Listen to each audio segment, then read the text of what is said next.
বিভিন্ন ভিটামিনের অভাবে কিন্তু স্মৃতিশক্তি কমে যেতে পারে। আমাদের দেশে ভিটামিন B12 এর অভাবে রোগী কম পাওয়া যায়। কারণ এটা কিন্তু এই ভিটামিনটা লিভারে দীর্ঘদিন কিন্তু স্টোর থাকতে পারে, জমা থাকে।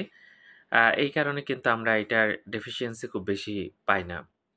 তারপরে যাই হোক ভিটামিন B12 এর ডেফিসিয়েন্সি হলে কিন্তু স্মৃতিশক্তি কমে যেতে পারে।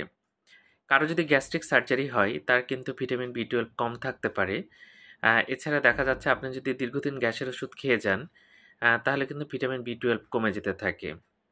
এছাড়া আমাদের টার্মিনাল আইলেমের কিছু অংশে যেখানে এখানে ভিটামিন B12 অ্যাবসর্ব হয়, সেখানে যদি কোনো অসুখ থাকে তাহলে কিন্তু B12 এর ডেফিসিয়েন্সি হতে পারে। যাই হোক আবার যারা শুধু ভেজিটেবল খান, শাকসবজি খেয়ে থাকেন, মাছ মাংস খান না, তাদের কিন্তু এটা ডেফিসিয়েন্সি হতে পারে। হলে কিন্তু স্মৃতিশক্তি কমতে থাকে। তো যাই হোক আমাদের ফলিক অ্যাসিডের ডেফিসিয়েন্সি হলেও স্মৃতিশক্তি কমতে থাকে। তো এরকম যদি হয় আমরা দ্রুত ডাক্তার দেখাবো এবং এটা চিকিৎসা করলে কিন্তু একেবারে সুস্থ হয়ে যাবেন আপনি। ধন্যবাদ সবাইকে।